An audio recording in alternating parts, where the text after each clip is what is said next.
എന്താ പക്ഷേ എന്താ പ്രശ്നം? അപ്പൊ ഇയാളി നാട്ടിലൊന്നുമല്ലേ? ആ പോണ നാരായണ ചേട്ടന്റെ മോനെ യക്ഷി പിടിച്ചോണ്ട് പോയി. യക്ഷിയാ? ഏത് യക്ഷി? കടപ്പുറം കാർത്തിയാനി.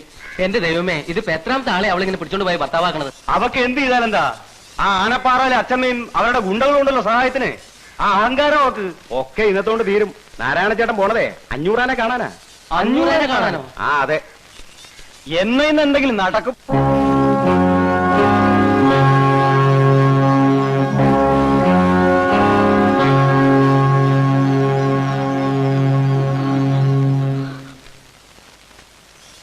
മുതലാളി, ഞങ്ങളുടെ 500 മുതലാളി, ഞങ്ങളെ രക്ഷിക്കണം മുതലാളി, ഞങ്ങളെ രക്ഷിക്കണം മുതലാളി, ഞങ്ങളെ ഞങ്ങളുടെ കുടുംബത്തെ മുതലാളി രക്ഷിക്കണം മുതലാളി. രക്ഷിക്കാൻ ഞാൻ അങ്ങോട്ട് വരണോ? കേറി വാ.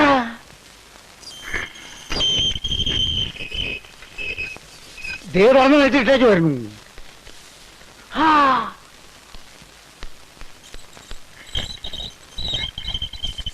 അപ്പൊ അടച്ചു കൂട്ടിയോ? ഇനി പോകാൻ പരിപാടിയില്ലേ? തുറന്നോ കഴുതേ.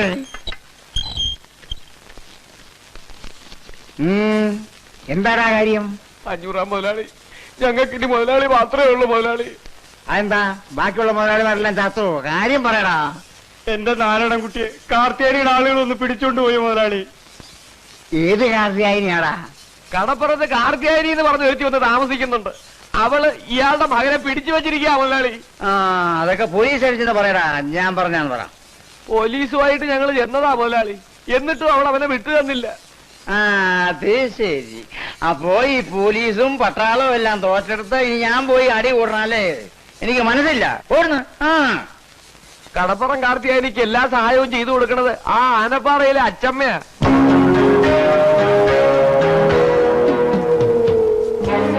അച്ചമ്മ അയച്ചു കൊടുത്ത ഗുണ്ടകളാ അവർക്കിപ്പോ കാവല്. അതാ ഞങ്ങൾ ഇങ്ങോട്ട് വന്നത്. വക്കീലേ, എടോ വക്കീലേ.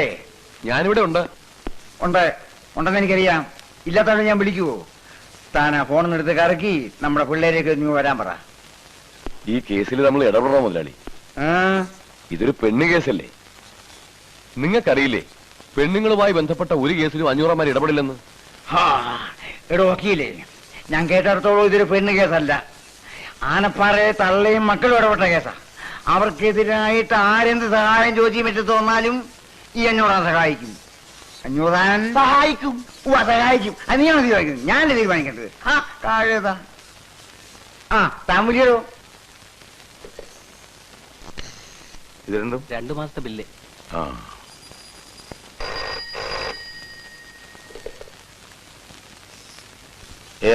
ബാലരാമനോടാ? അതെ, ഞാൻ ബാലരാമനാ. നീ ഇവിടെ മതി പറഞ്ഞല്ലോ. ഒരാഴ്ച പെട്ടെന്ന് വരണം. ഇതാ വരുന്നു, ഉടനെ വരാം. ഇതൊക്കെ എടുത്ത് വെച്ചേരെ, ഞാൻ വന്നിട്ട് നോക്കാം. ഉച്ചയ്ക്ക് മുമ്പ് കണക്ക് കൊണ്ട് സെൽ ടാക്സി ചെല്ലേണ്ടതാ. ഉച്ച കഴിഞ്ഞാൽ പുസ്തകത്തിൽ നിന്ന് കണക്ക് മാഞ്ഞു പോയിരിക്കും. എടുത്തോട്ട് പോടോ. ജിതേന്ദ്രിയം ബുദ്ധിമതാം വരിഷ്ഠം വാദാത്മജം വാനരയൂതമുഖ്യം ശ്രീരാമദൂതം ശിരസാ നവാമി.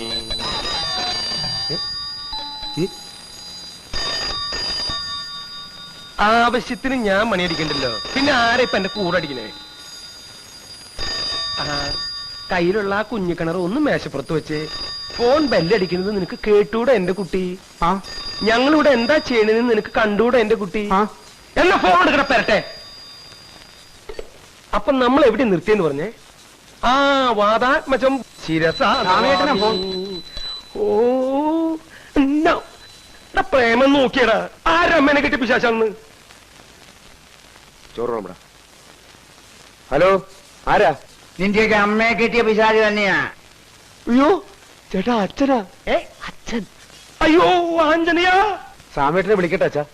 വേണ്ട, നീ അവനെയും കൂട്ടി പെട്ടെന്ന് ഇങ്ങോട്ട് വന്നാ മതി. വന്നേക്കാം അച്ഛാ, ഉടനെ വന്നേക്കാം.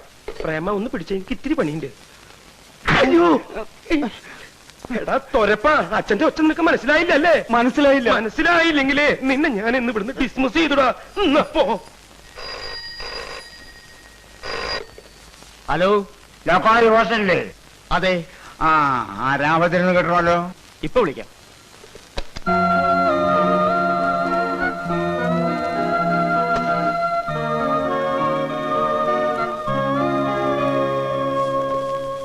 Yes Ramabhadran here. നീ എന്താ ഇന്ന് ക്ലാസ്സിൽ പോയില്ലേ? പോയി പോയിട്ട് പിന്നെ വന്നിട്ട് വീണ്ടും പോകാനായിട്ട് പോയിട്ട് അപ്പോഴാണ് അച്ഛന്റെ ഫോൺ വന്നിട്ട് അതേടാ. പോയില്ല. ഉച്ചയ്ക്ക് പൊക്കോളാം. വേണ്ട, നീ ഇങ്ങോട്ട് വന്നാ മതി. ഇല്ലച്ചാ, ഉച്ചയ്ക്ക് തീർച്ചയായിട്ടും പൊക്കോളാം. അതല്ലടാ, ഇവിടെ വന്നിട്ട് വേറെ കാര്യമുണ്ടെന്ന്. ആണോ? എങ്കിൽ ഞാൻ ദേ അവിടെ എത്തി.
എന്താണാവോ മുതലാളിമാരെല്ലാരും കൂടെ പാവങ്ങളുടെ കൂരയില്? പാവങ്ങളാണ്ട്. ആ തീർച്ചയായും. നീയല്ലടാ പറഞ്ഞത് ഇതെല്ലാം ആനപ്പാറയിലെ ഗുണ്ടകളാണെന്ന്. ചെല്ലേ അങ്ങോട്ട് ചെന്ന് ആ കുട്ടിയെ ഇറക്കിട്ട് വാ. ചെറുക്കനെ കൊണ്ടുപോകാമെന്നാണല്ലേ? നടക്കൂല മുതലാളി. നടക്കൂലേ? അയ്യോ, എന്നാ ഞങ്ങൾ തോളത്തെടുത്തോണ്ട് പോവാം. നീ എടുക്കോടാ, ഇവിടുത്തോളാന്ന്. ഏയ്, അവനെ നിങ്ങൾ ഇവിടുന്ന് കൊണ്ടുപോകില്ല. കൊണ്ടുപോകും മുതലാളി. ഇത് കടപ്പുറമാണ്. ഇത് കടലിൽ നിന്ന് മീൻമാരണ കയ്യും നാറും. ഇത് ഞാൻ ചന്തി കരുതുന്ന കയ്യാ. നിന്നെ നാറ്റാൻ ഇത് മതി. പറയണോ? ഇന്ന് കാലത്ത് കൂപ്പിന്ന് 2 ആനയും കൊണ്ട് നിർത്തിയിട്ട് ഭയങ്കര പ്രാക്ടീസിംഗ് ആണ്. എന്തിനാത്? കല്യാണത്തിനെ ആനയാത്ര പനിനീര് തളിക്കണത്.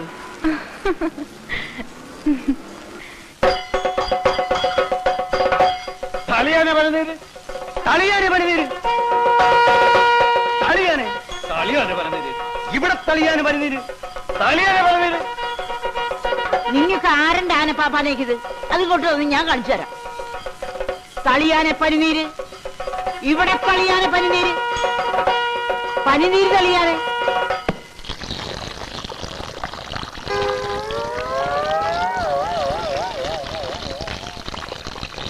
പനിനീരം തെളിച്ച് പിണ്ടോപ്പിച്ചു. ഇപ്പൊ ഉമ്മറ മെനകേടായപ്പോ നമുക്ക് സമാധാനമായല്ലോ. എടോ, ഈ പിണ്ടൊക്കെ വേഗം ഇവിടുന്ന് പോരി കളഞ്ഞോ, ഇല്ലെങ്കിൽ ചേട്ടൻ വന്ന് കണ്ടാ മതി, തിന്നുകളയും. നിന്റെ ചേട്ടൻ ആനപ്പിണ്ടല്ലേ നില്ലണത്? ഒന്ന് പോടാ അവിടുന്ന്.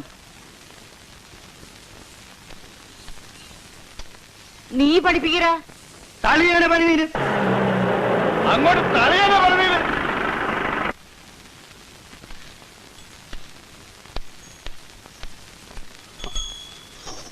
എന്താണ്ടാ നിന്ന് കണ്ണൂരിച്ചിട്ടുണ്ട്? തന്നോട് ആരോടോ പറഞ്ഞു ആന ഇങ്ങോട്ട് കെട്ടിയെടുക്കാൻ? ഞാൻ അമ്മ ഒന്ന് ചുമ്മാ ഇരിക്കുന്നുണ്ടാ? അവിടെ ആന ഇല്ലാതെ കൂപ്പി പണി മുടങ്ങി. ആനകൾ ഇവിടെ കൊണ്ടു നിർത്തി കോപ്പറായി കാണിക്കുന്ന കോപ്രായം കാണിക്കേ? എന്റെ പേര് കൊച്ചിന്റെ കല്യാണത്തിന് പനിനീര് തളിക്കുന്ന കോപ്രായണ്ടാ? അതൊരു അന്തസ്സാണ്. എന്നാ ഒരു കാര്യം ചെയ്യ്, സാമ്പാർ വിളമ്പാനും കൂടെ ആന ഏൽപ്പിക്ക്. അത് ഒരന്തസാ. ഇവിടെ തന്നോട് എടാ വീരഭദ്ര, നീ എന്റെ അച്ഛനാവാൻ നോക്കരുത്. ആനപ്പാറയിൽ ആന പനിനീര് തെളിക്കണോ സാമ്പാർ വിളമ്പണോന്ന് ഞാനാ തീരുമാനിക്കുന്നത്. പോടാകത്ത്. അമ്മേ ഒരു മാതിരി എടാ കേറി പോടാകത്ത്. തളിയാന പനിനീര്, തളിയാന പനിനീര്, ഇവിടെ തളിയാന പനിനീര്. ആ ഏട്ടൻ ഇവിടെ ഉണ്ടായിട്ടാണ് അമ്മയെ കൊണ്ട് ഈ തോന്നിയാസമൊക്കെ ചെയ്യിക്കുന്നത്. 10,000 ആളുകൾ കൂടുന്ന ഒരു കല്യാണമാണ്. അതിന്റെ കൊത്ത നടുക്ക് 2 ആനയും. ഇതിപ്പോ എന്റെ അടുത്ത് പറഞ്ഞിട്ട് ഞാൻ അയ്യനാടാവുകയെ. ആനയ്ക്ക് പോലും ഞാൻ പോയി പനന്തിരി കളിക്കണോ? വേണ്ട, ഇവിടെ ഇങ്ങനെ മസിലും പഠിപ്പിച്ചോണ്ട് നിന്നോ. ഇതേ ഒരുമാതിരി മറ്റേടത്തെ വർത്താനം പറയല്ലോ. നിനക്ക് എന്തെങ്കിലും പറഞ്ഞാൽ അങ്ങോട്ട് പോയി പറയാനാ പോലെ തുടങ്ങി. കാലത്തെ തുടങ്ങി രണ്ടും ഒന്ന് നിർത്തിക്കൂടെ? എടാ വീര, നിനക്കിപ്പോ എന്താണ് വേണ്ടത്? കല്യാണ പന്തലിൽ ആന ഉണ്ടായിരിക്കരുത്, അത്രയല്ലേ ഉള്ളൂ. അതിലുള്ള പണി ഞാൻ ചെയ്തിട്ടുണ്ട്. എന്തു പണി? എടാ, ഓരോ കിലോ പഞ്ഞി വാങ്ങി 2 ആനയുടെയും ചെവിട്ടി കുത്തി കയറ്റിയിട്ടാ കൊണ്ടുവന്ന് വിട്ടിരിക്കുന്നത്. ഇനി വെടി പൊട്ടിയാലും ആനയ്ക്ക് കേൾക്കില്ല. പിന്നാണോ പനിനീര് തെളിയാനെ പനിനീര് തെളിയാനെ പറഞ്ഞു പറഞ്ഞു തൊണ്ടയിലെ വെള്ളം പറ്റുമ്പോ അമ്മ തന്നെ പറഞ്ഞു വിട്ടോളൂടാ. എങ്ങനെയുണ്ട് ഐഡിയ? കൊള്ളാം കൊള്ളാം കൊള്ളാം. ആനയുടെ ചവിട്ടില് മാത്രമല്ല, നിന്റെ അമ്മയുടെ ചവിട്ടിലും വെക്കണ പഞ്ഞി. ഇതേ ഒരു കാര്യം ഞാൻ പറഞ്ഞേക്കാം, അമ്മയില്ലാത്ത ഒരു കൊച്ചിന്റെ കല്യാണം ഇത്. പന്തലിലെ ആനയെന്നല്ല അമ്പാരിയും വെടിക്കെട്ടും ഒക്കെ ഉണ്ടാവും. നല്ല മനസ്സുള്ളവര് മാത്രം അവിടെ നിന്നാ മതി. മനസ്സിലായ?